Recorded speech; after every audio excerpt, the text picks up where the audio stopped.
come equipped with a new microphone and some new CR, and I'm ready to deliver the definitive FrostDK guide of BFA. Little introduction. People are playing FrostDK now. Not much has changed since the 8.2, 8.2.5 redux of this class, but it took some time and people are finally coming around. First, people have to play it, then they have to mess around a little bit, they have to, maybe sometimes it doesn't work, then they actually find its place in the meta, they develop strats, and then it catches on from there once other people start running it. Personally, I haven't even been playing particularly well this expansion until just a couple days ago. Very out of practice. No Qs ever. RBG main, as my DK Discord friends know. So there's really nowhere to get the implementation and the experimentation at high MMR to solidify some of these things we've been theory crafting the whole season. But that has changed. We've got 3, 4, maybe 4 people playing this spec in rank 1 range. And it's given us a lot of feedback, and I can finally deliver some good details that actually describe what exactly you should run, rather than having a bit too much open-endedness. Like, well, when you finish watching the video, you still question, okay, wait, what am I actually supposed to choose? It's good to avoid the mindset of, oh, look at this build, run 1-1-2-2-1-1, and run in here, and then there's some clips of him doing 3rd damage in a BG. Yeah, I mean, that's that's something we'll still try and avoid. But we do want to give you guys some actual takeaways that you can be like, okay, if I see this, I'm going to run this. Let me make sure I get this gear and this setup, etc. And I'll have that for you guys today. Introduction over. We're going to jump right into this. It's itemization first, talents second, rotational PVP changes third, and strats and compositions fourth, just like we generally do. We'll have one final compendium of information here that'll push you guys into the next patch and finish off the expansion. So if there's any, notorious gladiator, duelist, whatever your goal happens to be, you should be able to get that with all the information we've theorycrafted over this entire expansion. It should be set in stone and give you an exact setup to try and reach your goals. So let's try and do that. Like before, I'll timestamp the categories, and you can pick what you're looking for information on and watch your way. So starting off, we're going to go with itemization. The whole expansion, we've been up and down with traits. Certain traits are BIS, certain traits fall off the mat. They had the nerfs, then the 50% overall nerf, then the 80% healing nerf. So what right now is left? What do we have that's good? With FrostDK, no traits are particularly that stand out, and some of them are very situational. Some of them require more uptime, some of them are more on demand, some of them are crazy burst but RNG. And getting a definitive answer of which one of those better is ridiculous to assume that I have that answer, because there's many different comps, there's many different play styles, and they're all very close. Even when simmed in PvE, they're very close, which is pretty wild. So in traits will be the one thing that I don't have a quite set in stone answer, but I will give you 6 traits that I know are good. I will take out some that I know are bad, and we'll talk about why that is. So let's just get right into it. Traits. Icy Citadel, good. It scales with crit, that's okay. Ice Cap does too. We'll talk about crit later. If you get a couple of these, maybe just 2, Killing Machine proc obliterates. You're going to have a 10-second huge strength bonus. If you have 2 of them, that's pretty phenomenal. It's going to increase all your damage. We know what strength does, that's good. Frozen Tempest, huge cleave damage. So powerful with the talent Gathering Storm, which we're always going to run, that it actually becomes good in single target. So if, God forbid, you have a moment to cleave and your grip sweep goes, or if you just need that Rhyme proc for on-demand free damage, you're going to get both of those out of Frozen Tempest. It's a great trait. It's actually still good in single target. That's how powerful it is. So that is a phenomenal trait. Latent Chill. I actually didn't give this one much respect, but Keter mentioned it, and I messed around with it, and he told me some reasons why I liked it, and I agree. It's pretty wild because it's on-demand damage, and that can be very useful. when you press chains and peel people, and then you change your target to catch up to them, and you've got to them, and you're under 3 runes or at 3 runes, and you have a full runic power bar because you've been kited, but you've been pressing chains to gather some runic power, then all of a sudden you just get automatic damage increase to every global that you press coming out of that kite window. It's pretty powerful, and of course, as we'll find later in the video, we're going a lot of mastery, so this is just huge damage increases. It's on demand. It's not very situational. It's not very gimmicky. It's just adding damage to those windows where you reconnect and you want to burst with your partner in that kind of situation. So Leighton Chill actually gets my nods and props to Keter for talking through that with me. I think that was a good pickup. Here are some other very powerful traits that I don't currently have 450 versions of, but are really, really good. Frostwhelp's Indignation can give you a lot of mastery. This can hit pets to give you more mastery. It's a little tricky to get all 5, but if you aim it at pets and through 2 people, you can get 4, 3, 4, sometimes 5, and that's a lot of mastery. Of course, it's also adding a positional requirement to Pillar, which is fine, and sometimes if you have 2 of them and it crits and you have a crap load of mastery, then all of a sudden you can be hitting people with a huge amount of burst right in the beginning of Pillar, which if you set it up right, and then you can chill streak and do the rest of your go after that, that just starts your go off strong, especially when playing with another class that's very bursty. It can be pretty jarring to deal with that. And then finally, we have the odd man out trade winds, probably the most powerful trait, but also the most unreliable. When you have 2 of these, have 450 minus the 50% nerf, that's about 1200 mastery whenever it procs.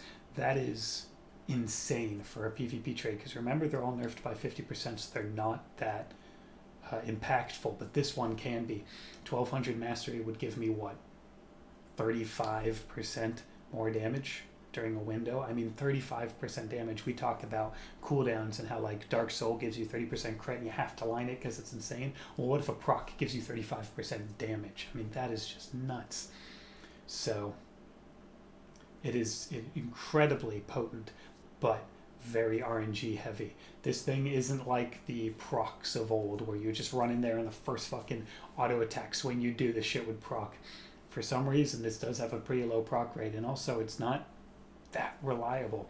So because all traits are nerfed by 50% and there's so many sources of damage in the game and there's so much going on, and the high pressure, like crazy RM Pala or MLD goes, you can't just sit there and wait on trade wins before you do a go. That would be asinine. You can't be like, oh, sorry, I can't do my go yet. I don't have a trade wins proc.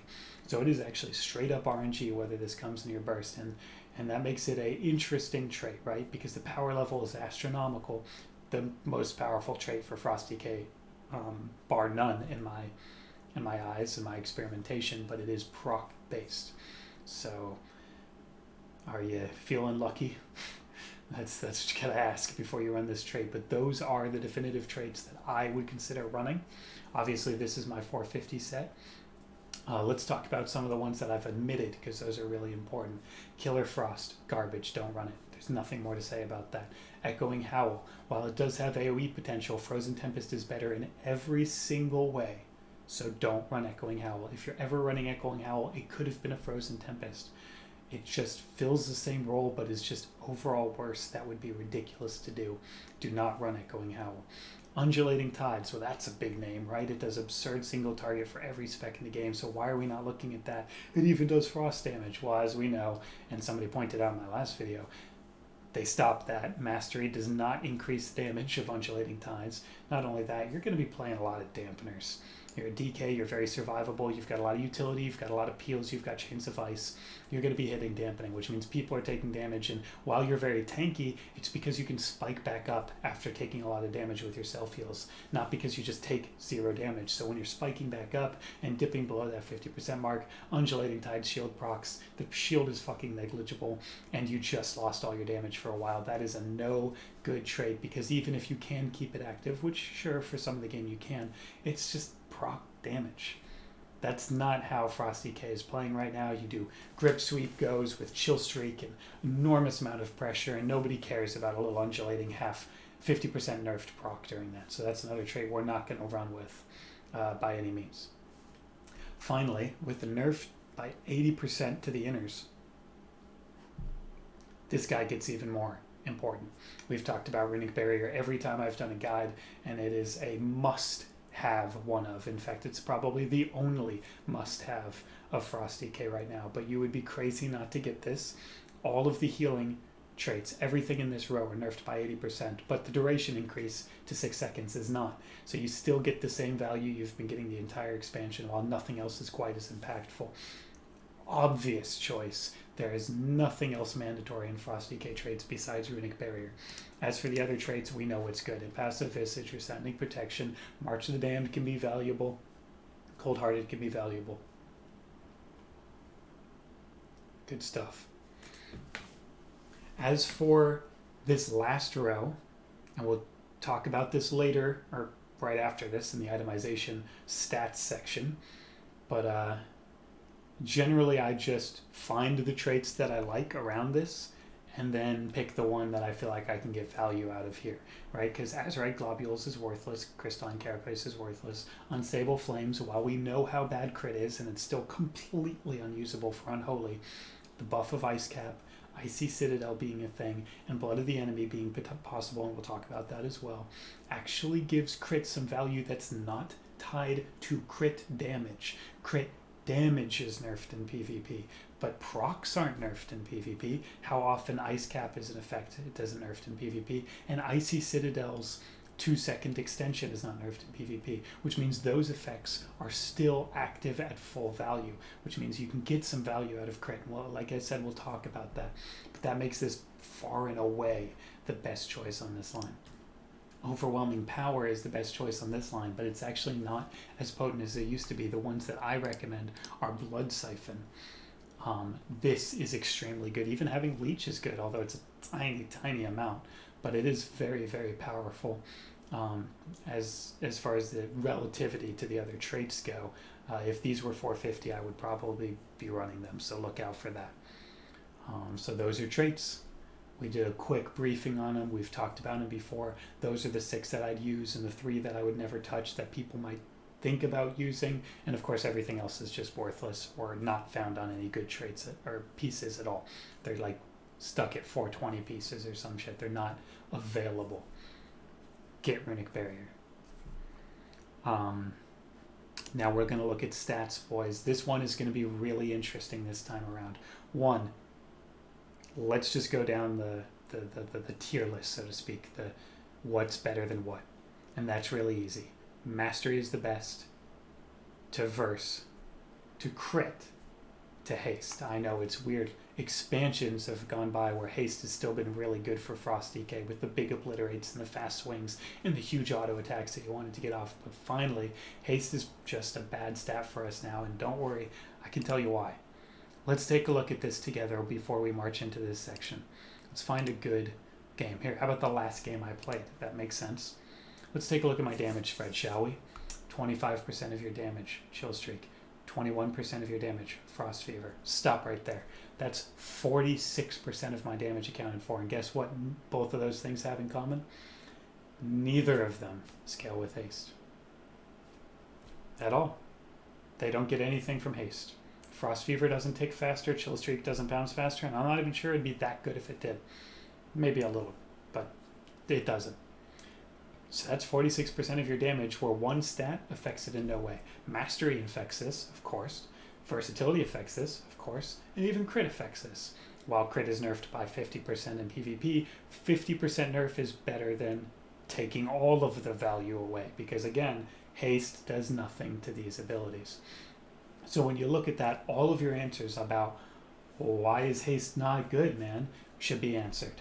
But in case you need more reasons. 1. Our rune regeneration is extremely high. Our uptime is low enough that even when our rune regeneration is falling slightly behind, which probably never happens, once we get kited, our runes come back up.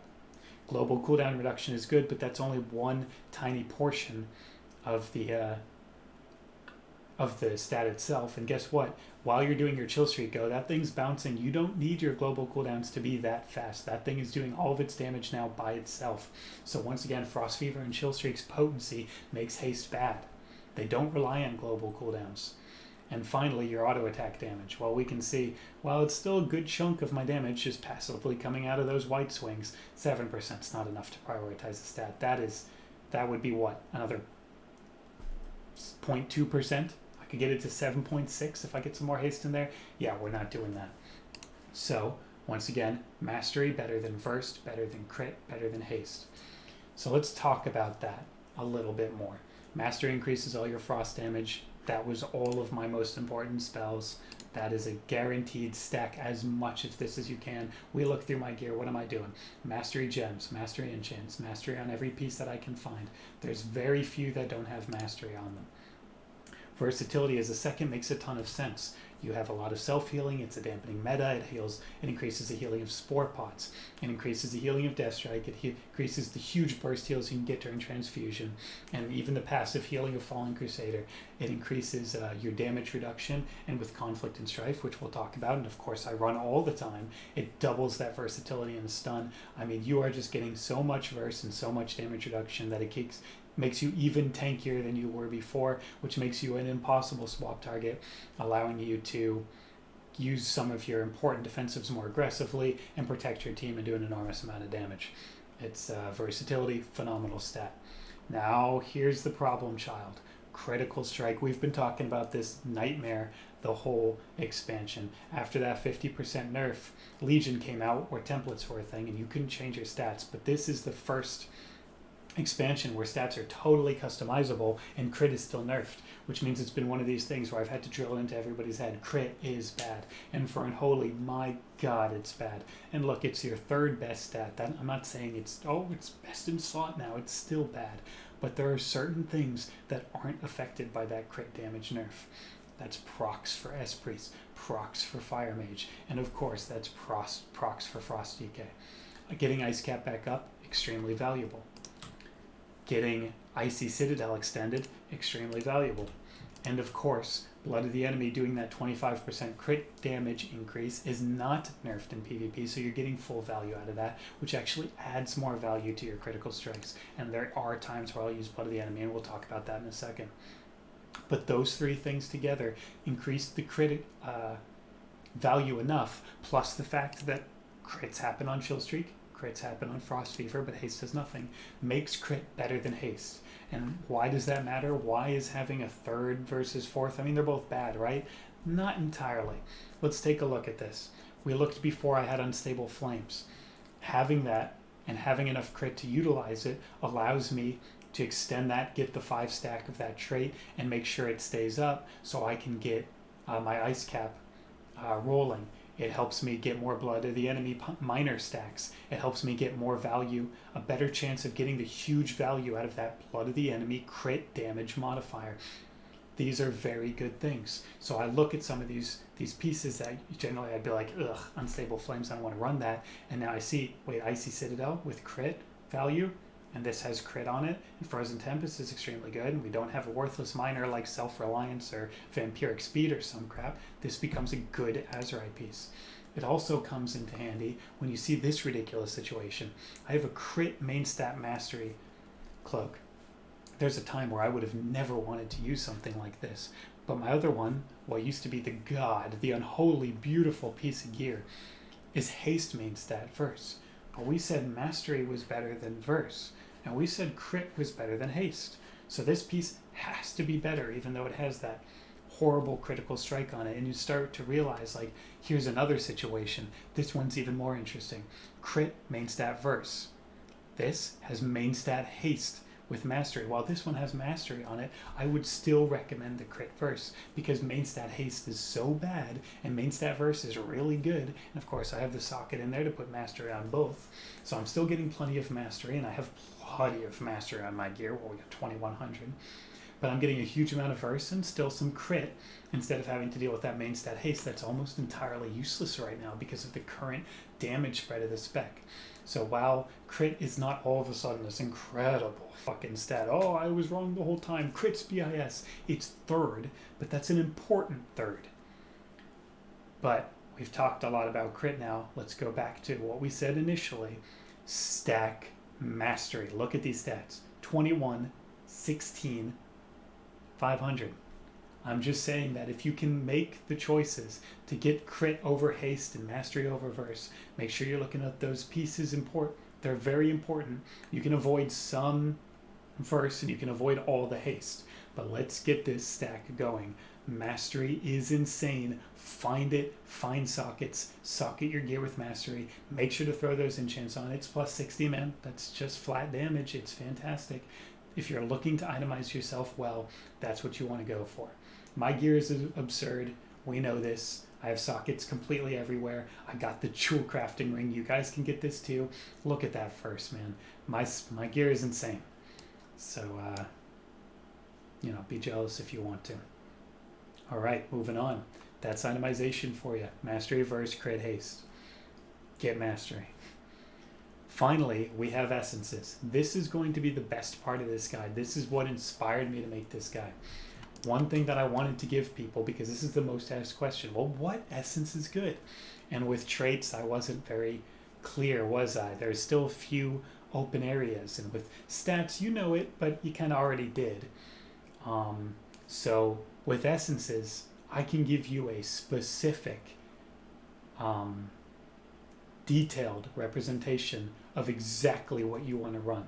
So you don't have to be like, well, this one's good, and this one's good, and this one's good. So find the situations that work for you. No, it's not like that right now. There are 2 essences that I would ever run, ever. 2. We narrow all of these very impactful essences down to just 2, and those 2 will fit every single situation. You want to know what they are? The 2 legendaries right at the top of this screen. Blood of the Enemy, Conflict and Strife. Every situation, one of those 2, nothing else. Conflict and Strife gives you Chill Streak. Chill Streak is the best freaking ability in the game, man. I've hit it for 500,000 from one button that doesn't cost any resources. It's absurd. It is a win condition. You can do goes around it. It can define your comp and your strategies. It is that good. It is the best single press ability in the game right now. Chaos Bolt doesn't even compare. This thing don't even have a cast time. As long as you set it up, Chill Streak is dominant. So having that baseline is absurd. So you're thinking, well, how could you ever pick Blood of the Enemy? Well, first let's talk about Conflict and Strife, and then we'll get there. One, obviously what it does is it gives you Chill Streak, which takes this slot and you can move it to something else. Frost DK's PvP talents are amazing. They're heavy utility, heavy disruption, and heavy damage increase. You see them, we've talked a lot about them. We'll talk through them one more time in this video with some real definitive answers for you. But man, these PvP talents are amazing. They outweigh Condensed Life Force. They outweigh the burst potential of Crucible of Flame. They are literally comp dependent sometimes. AMZ answers RMP. You can't run Crucible and Flame into it. You hit them with a 40k, yeah, that's pretty amazing. But AMZ counters their go, as long as it's used correctly. That should be everything you need to know about Conflict and Strife. It is that powerful. And that is just the PvP talent. It also gives you versatility being doubled in stuns. It also gives you versatility granted by Strife is doubled every time you kick somebody or if you stun them. I mean, that is just so much value. It makes you more tanky. It gives you absurd utility. The minor is amazing. The major is amazing. They have synergy with each other. This essence is incredible. And I've talked so highly about it. You're like, well, when could you ever use Blood of the Enemy then? Melee Cleaves. I'll show you how you can use Blood of the Enemy. Take AMZ out of the factor when you're running against DH Warrior, Windwalker DK, DH DK, even maybe a Thug, even maybe a Jungle. Take AMZ out of that. You don't need Delirium for some of these, though you would want to run it against a DH. And now there are slightly less impactful PvP talents to choose from. So instead of that, you could do this. You could set up your damage. You could press Empower. You could press Pillar and Remorseless. You're setting up. You've got the procs that you need. You drop that Chill Streak, and then you press Blood of the Enemy on it. And what's happening? Oh, I'm doing 150. Oh, okay. Oh, interesting. I did 820,000 damage with Chill Streak. The synergy between those 2 essences are so comically high, it's almost as if one was made for the other. It is flawless how it works out. You set everything up, you throw the chill streak, and then instead of what you would expect, where you press blood of the enemy and then use your most powerful ability, chill streak bounces. So you use the chill streak, keep ramping up your pillar by spamming obliterate, and then in the middle of the chill streak bouncing back and forth, then you press blood of the enemy, and all of a sudden it activates immediately on the next bounce and the next one and the next one, and you get the full value out of that 5 seconds of crit damage increase and critical strike increase. And it's like it's perfectly synergistic. You get the grip and the sweep after you set up those initial globals, Empower, Pillar, and Remorseless. You throw down the chill streak right on his grip, and then you build up the pillar with obliterate while throwing blood of the enemy in after that. And your whole burst is going. It's like everything's rolling like a snowball down a hill. Remorseless is going, obliterates are coming, chill streak is bouncing, and you press that blood of the enemy, and all of your damage is just automatically increased. It is the most psychotic burst go I've ever seen in this game. Completely nuts. It rivals Legion Season 1 Windwalker DK with Frostworm's Fury. It is nuts if you get it off. I have clips on my stream, I'll link to that down below, of us getting it off, and it's just like that. It's just like, you know, I laugh hysterically and everybody dies, and it's completely nuts. So that is the situation where Blood of the Enemy is good. So what have we learned? Blood of the Enemy into melee cleaves. Everything else, whenever you need that AMZ or that Heartstop Delirium, run Conflict and Strife. And those are the only 2 essences. So finally, you've got an answer, right? You've got a definitive answer to a question. You came to this video and you weren't told to figure it out yourself in a discussion style video that I know you all love, but that's an answer.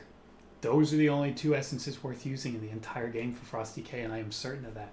For miners, well, what do you think? Conflict and Strife Miner is absurd when you're not running it. Condensed Life Force gives you 5% damage. That's extremely good.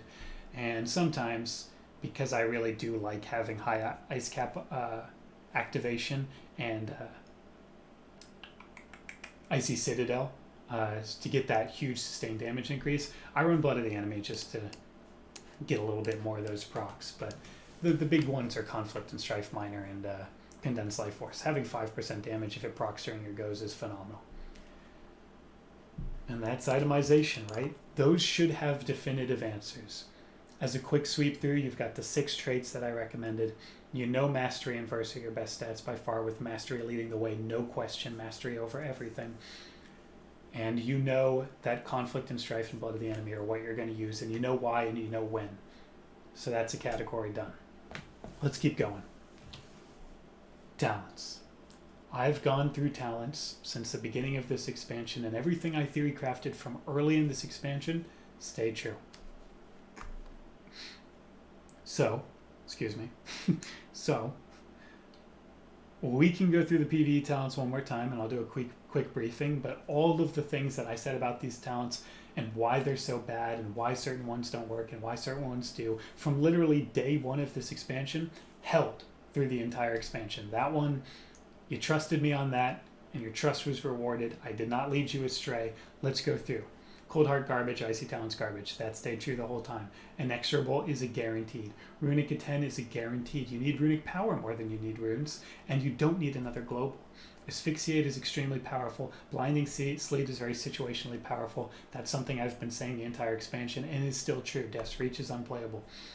Frozen Pulse edges out Avalanche. They've kind of been, I like Avalanche for RBGs. You always get that Frozen Tempest proc. It gives you an Avalanche every single time. They're so similar that you might as well go with the one with more sustained damage, right?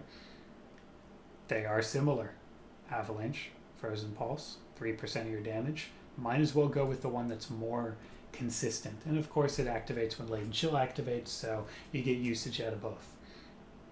This tree has always been interesting. I still never use Wraithwalk because it's such a dampener meta, and there's so much sources of damage that healing is always valuable, especially shields, because that's not healing, right? You don't have to take damage for this to be impactful. You can stack it up all the time, and if they ever swap to you, they just have, well, 70k or so more health to go through. Well, that's pretty fucking amazing, actually. Death Pact is the trap of the century. It's completely garbage. It's affected by dampening, but the absorption's not. It's just not good enough in this meta. Burst healing is not what you need. You need sustained. Sustained synergizes with spore pods. It synergizes with dampening. Death Pact is trash. It's a trap. Don't run it. 2-minute cooldown. That's a joke. And then, of course, Wraith Walk is a long cooldown. Situationally okay. It sometimes feels like I should be running it, but I never do, and we're rank 1 range, so it seems like there's not ever a choice where you, or a situation where you just have to use Wraith Walk. These 2 traits are trash. Gathering Storm is absolutely required, and these 2 talents are trash, talents, and Ice Cap is absolutely required. There's just no customization in PVE talents for Frosty K, because like we've been saying the entire expansion, either the talents are nerfed heavily, Cold Heart, Frostworm's Fury, and Breath of Sindragosa, they're nerfed in PvP, we know this, or they just make no sense for a PvP environment. An uptime ability that increases attack speed, garbage. Another global, garbage. Frost Scythe, garbage. Glacial Advance? This isn't a ranged Frost Strike. This is a positioning ability with a terrible activation that doesn't even do as much damage as a Frost Strike. I mean, you're spending a talent on this. These talents have been so comically bad since the beginning of the expansion, it is a little frustrating. But once again, we've theorycrafted this since the beginning, and it held true the whole time. I did not lead you astray, and I would never want to. PvP talents, of course, let's get into that. That's where all the choices have lied. That's where all of the interesting customization, situational choices that I've been preaching since literally the beginning of the expansion come into play. And now that enough people have played Frosty K in the meta, and we've played it at a higher rating, and we've gotten more experimentation against the best players and what they can counter and what they can't counter, and what we need to do to handle what they're going to do with our utility tools, we finally have a definitive answer for what we need to run. So let's talk about that right now. First, AMZ. This thing is a requirement into RMX, Rogue Mage, any healer, and any spell cleave, which we know are Mage Lock Druid. We've seen double locks, we've seen double mage, we've seen S play, Shadow Priest, Warlock, Healer. Run it into any double caster, run it into any rogue mage. You have to AMZ on Combust. Grab yourself Omnibar or a weak aura.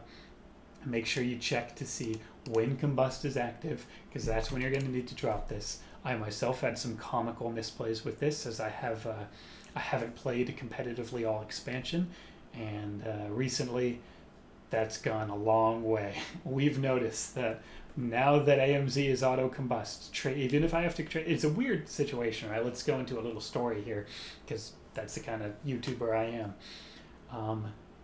There was a time back in the day where if I would trinket a half poly to zone somebody on combust, they would immediately swap to me and I would be dead, right? Oh my god, the DK trinketed! What? He just trinketed, what? Oh my god! And he's dead, he's just dead. But there's a lot of passive healing, there's a lot of weird sources of healing. You got essences, you've got vitality conduit and lingering spore pods that you can afford. Oh, and you've got versatility doubled while stuns. You've got conflict and strife. You've got 40% damage reduction in the stun. You've got absurd self-healing. You've got all these tools that sometimes, or almost all the time, you just got to burn your trinket on a half poly. There's cross CC in the game. Your healer can't dispel you. If that combust is going off, your guy's guaranteed unless you trinket that half poly. 2 seconds left of a poly and press zone on him during the combust. And it was weird for me. There's been so many times where that would effectively be the stupidest play of my life in Legion, but now it is the only play, and if I do anything else, I'm wrong.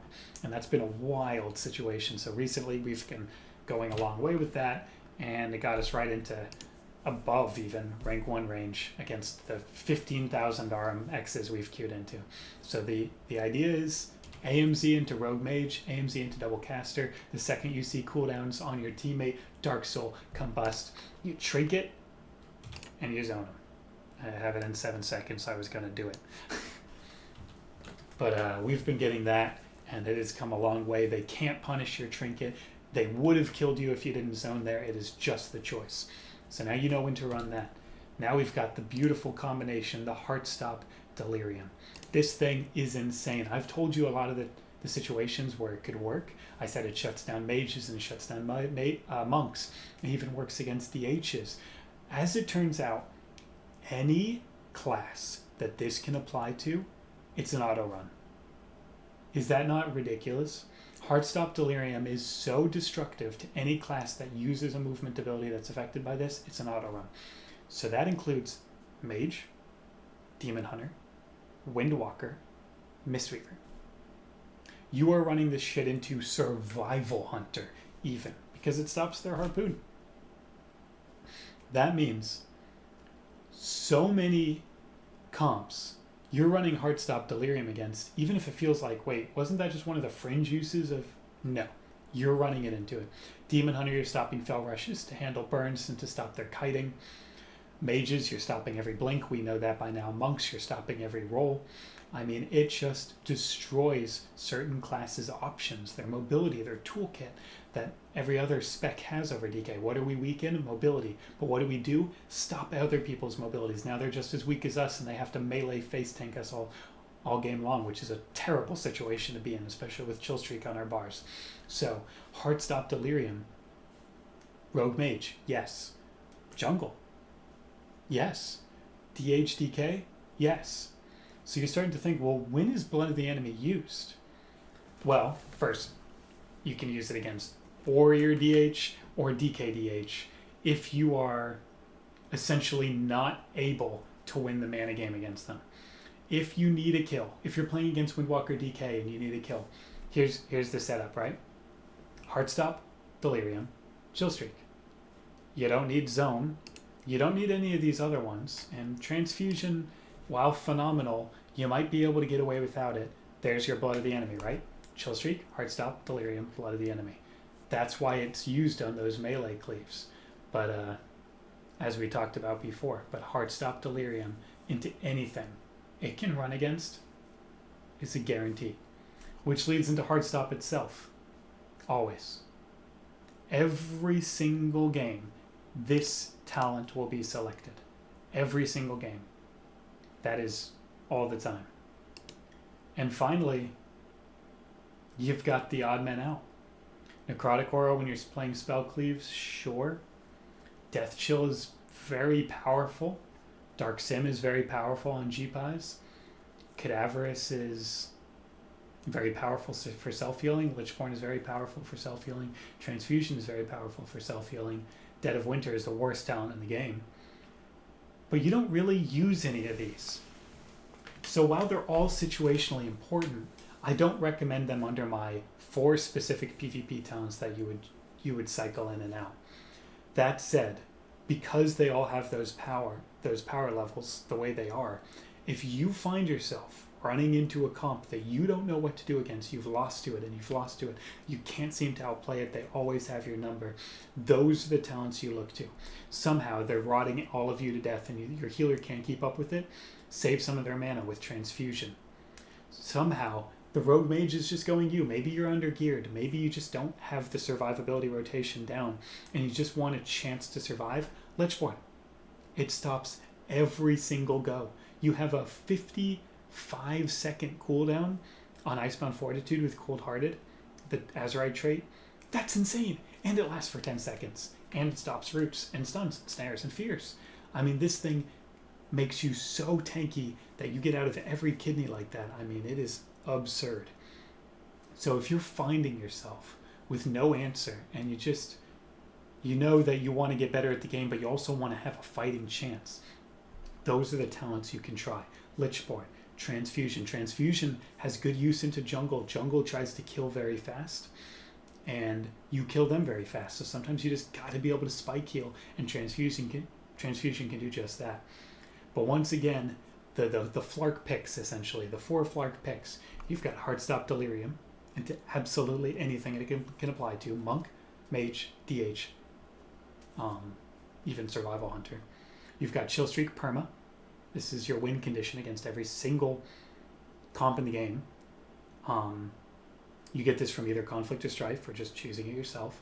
And AMZ into Rogue Mage and Spell Cleaves. And those are the big PvP talents. Alright, boys. These are more definitive answers, which require good comp and strategy description. So we're moving off of these choices and now moving into their application. And that's everything we've learned from actually getting a chance to queue against some really, really, really good players. So let's go on with that. This is the rotational PvP changes, situational PvP changes, strategies, and comp section of the video. And we'll try and address as much as we can. The big questions. So, here's a big question. When do I Death Strike? When do I Frost Strike? That's a tough one to answer right now. Unholy can Death Strike more than Frost, because Unholy doesn't stack Mastery, which means Death Coil doesn't hit as hard or as much of your damage as Frost Strike is, especially with Latent Chill. So you do really want to burn Frost Strikes, and sometimes the passive healing of your healer and your own abilities, your Azurite traits, your Unholy Might, are enough to keep you going. Of course, if you have Spore Pods, that even furthers that mindset. So, they used to be all the time. Now I would say when you are low. Frost Strike is spiky enough in the current meta. It's responsive to burst, and as long as you're not dumping all your runic power, it seems like you can Frost Strike just about all the time until you're starting to dip below, 50, 60%. If it's a rot comp, keep yourself high.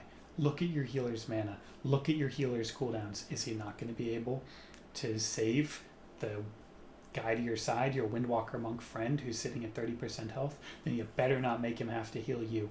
Top yourself there with Death Strike.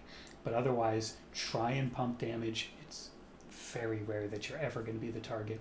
So you should pump as much damage as you can the whole game, which means keep yourself aggressive and retain like 30 or so runic power. If you get swapped to, you drop that AMS, you get a ton of runic power, you Death Strike twice, and you're probably full health.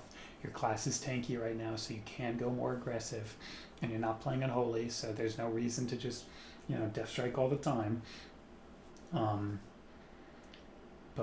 Still be weary of burning all your runic power and then sitting there with no runes and no runic power at 50% health, and then being a swap target. What are some other changes? We saw the burst rotation. I think that's worth going over. What did I do there, right? Let's say I'm right here. These are the two guys. We're going to go for a grip sweep. On my way to them, I'm pressing Empower, Pillar, Remorseless. Now I just got to them, right? So now we do that grip. I just pressed it even though it's not going to grip anything. And then we set everything up. We're doing that chill streak, and then we're pressing Blood of the Enemy during the chill streak. It bounces back and forth, and the damage is absurd. So that mindset of using Empower, Pillar, or Remorseless on your way to the target is important, because guess what? What if I just walked over to them?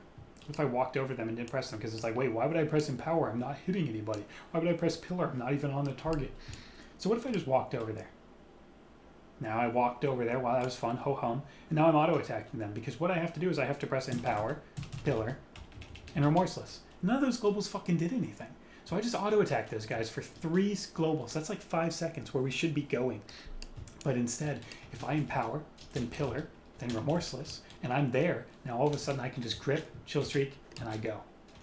So using important things on your way to the targets is so important. One of the things that I notice DKs do is that while they're just running at people, that's what they do. They W key.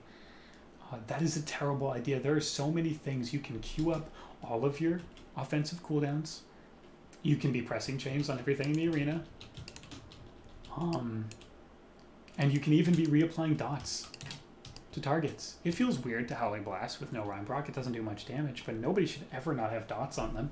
This meta is so important on just rotting people and then doing those crazy burst goes that you should never be sitting there worried about using a rune that's not perfectly effective. Plus, you have a talent and a trait that can apply when you have low runes. If you have 3 runes, then just burn all your runic power and do a lot of Frost Strike damage. Feels good.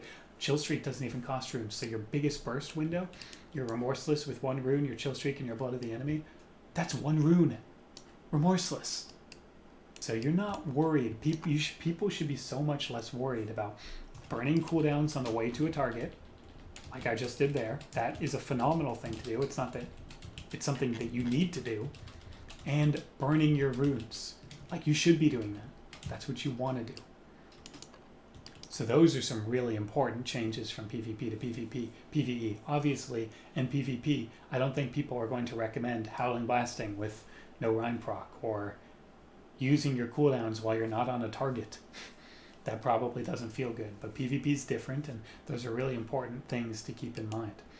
Other than that, we've talked about this a lot. It's still true. AMS, if they are going at your Windwalker Monk all game, if this RM Pala is just running at your Windwalker Monk all game, they're committing everything to him, you need to AMS CC to stop them from doing that. What are you going to do with it? Well, oh, we can't do that, or they're just going to swap to us. No, they're not, man. Just pop Vendetta and Combustion on this guy, and you're sitting there, and you could stop the next poly with AMS and then run over and peel for him, but instead you're just going to sit that 7-second poly across the map while he dies? No, man. That's not going to work. You can even IBF. You have 2 trinkets. You have CC prevention. You might have your sport pods. You have Death Strike. I know that much. You've got to use your toolkit in a way that it can be used to help your team. AMS is never going to help your team if you hold it 100% of the game. If these guys run down your Windwalker all game long, your AMS does nothing. But instead, you could AMS the root, AMS the poly, and you can stay aggressive to peel for him, keep them off him, press chains on everything in the arena, get chains on the rogue, get chains on the mage, get chains on the H-Pal, and make sure that everybody is peeled the best you can, using even your own defensives to help your team. IBF out of a kidney, and then if they kidney you, then your Windwalker should be completely fine. IBF out of a Hodge. If you're cross-CC'd with your healer, he can't dispel your Hodge. You IBF out of that. Now you chains the rogue, you grip him, you stun him. These are the tools you can do. So use these cooldowns preventatively. You really can't be afraid to press them the whole game and then realize that you pressed them none of the game and you didn't use them for anything. Now you just had 2 extremely important cooldowns that were not pressed. That is not something that you can do. Let's talk about some other situational abilities. Grip. That's grip sweep, man. But what I've noticed recently in my games is that you should grip sweep and then just grip. When you throw chains on a healer right after you grip them into a pile and he press Fist of Fury on all 3 of them, that's like the Fist of Fury go from before. It doesn't stun them, and of course archers can shift and run away, but it stops a cast. It stops another 2 casts because they have to run away, and it gets cleave pressure in that go. So you should grip sweep and then grip nothing. You can grip fists, you can grip chains, you can grip Remorseless Winter slow, but as long as they're coming in here, you're gripping that cast, you're stopping their either you're stopping their healer from just free casting across the map, you're even disrupting his positioning so he can't just freely go CC your healer or go for a drink. Use your grip in between each grip sweep or grip Chaos Nova to peel for your healer as far as CC goes, or stop their healer from free casting and put him into a bad situation. Of course, there's all the other situations that grip are gonna... What if the game changes? What if you're not just cleaving them in mid and gripping the healer to you? What if they're running at your healer? Try and get a max range grip. You can get a grip behind a pillar, grip him LOS, then he can't charge back or fell rush back or flying serpent kick back. You work with your own positioning, make sure you grip and then chains. You can do a lot with this. It's a very situational ability, and there are some of the situations. Speaking of chains, what do you do with chains? Keep it on everybody. It is a non-dispellable, long range, long duration, 70% slow. That's pretty good, man. It's pretty good. Press chains of ice on the players. It's good. Everybody can press more chains. I could press a lot more chains. Let's press more chains together, boys. Other than that, I mean, DA can use Death's Advance to stay aggressive. You should be not afraid to use that cooldown. It's not like it's some incredibly impactful defensive cooldown. You can use it to kite people if you're in the worst situation ever. You can use it to stay aggressive. You can use it to stop knocks. You can use it to predict grips. You can use it to be unpeelable. You can just use it because that's what it's for. Don't hang on to Death's Advance.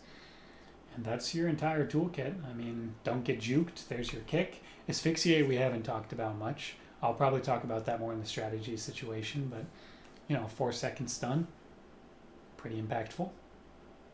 And that's everything. The final note for situational plays, we talked about zone a little bit. Your zone in cooldowns, right? Combustion from a mage, Dark Soul Infernal from a warlock, Trinket, zone it. I needed to get that through my head myself, right?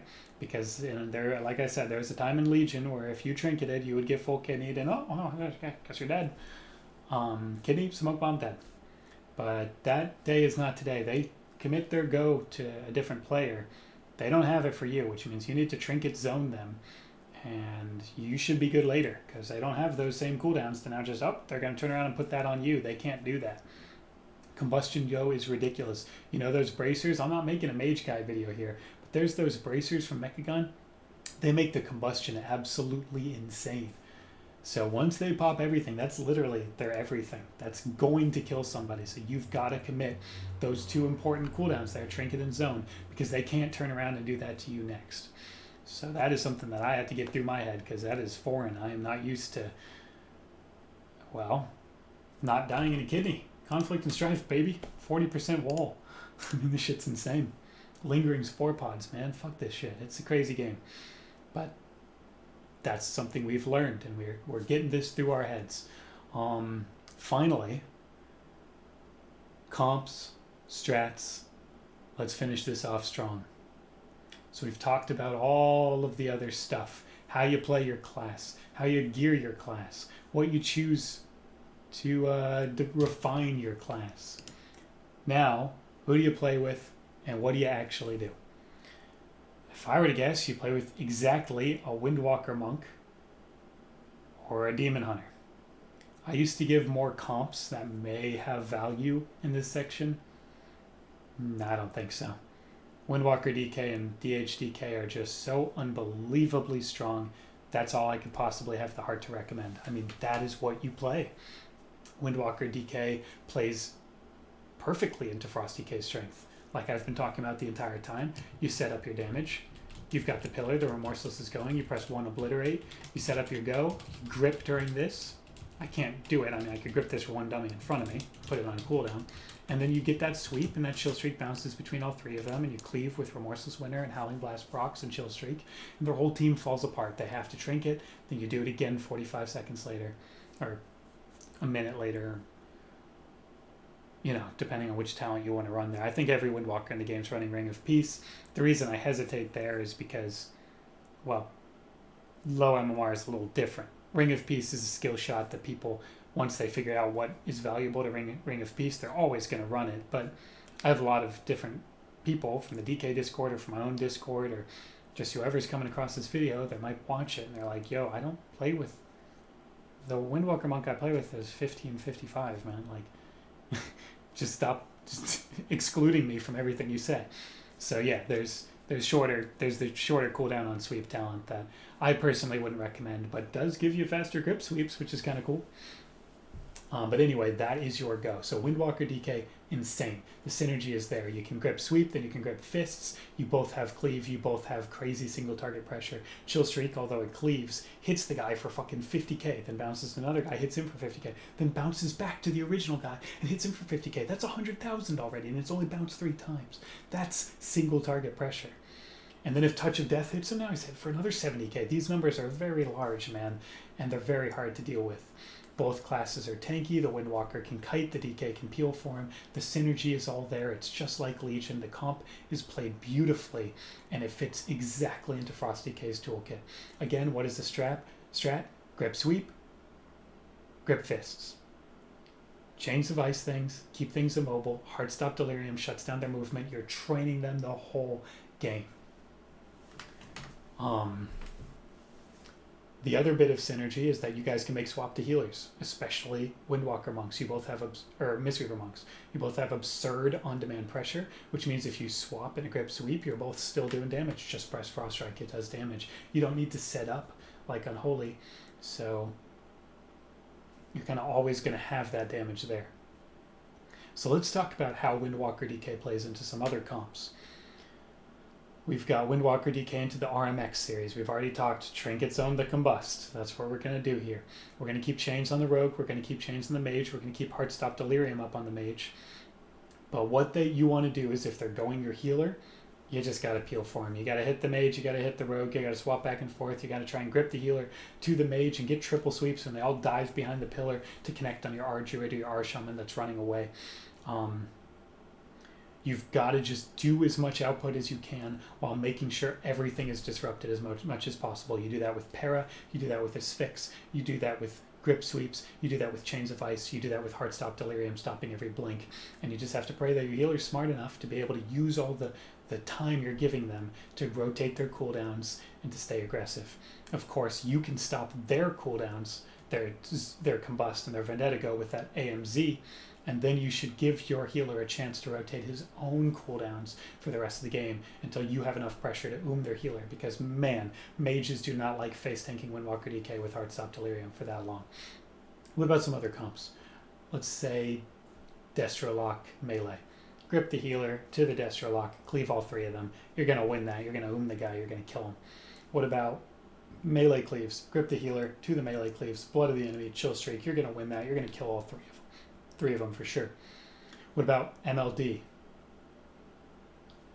I mean, well, fuck MLD, man. I mean, die. No, you got to zone the Mage Lock cooldowns, but they might rotate them. They might use Combust first and Dark Souls second. It's a nightmare. It's all situational choices. Sometimes you got to insta-zone the Combust if you can't get out. Sometimes you have to insta-zone the Infernal Dark Soul. Sometimes you have to line both. It is all based on how they play it. It is constantly reactive, and it is a nightmare comp. I don't think there's too many people that like playing into it. But that said, after that whole crazy thing is done, you got Heartstop Delirium for the Mage. The R Druid's going to go with you face tanking him face tanking you the whole time. And without the Infernal Dark Soul, the Warlock won't just be killing you both the whole time. You're both very tanky. So once again, you can't that R Druid. Grip the Lock to the Mage, chill streak both of those guys.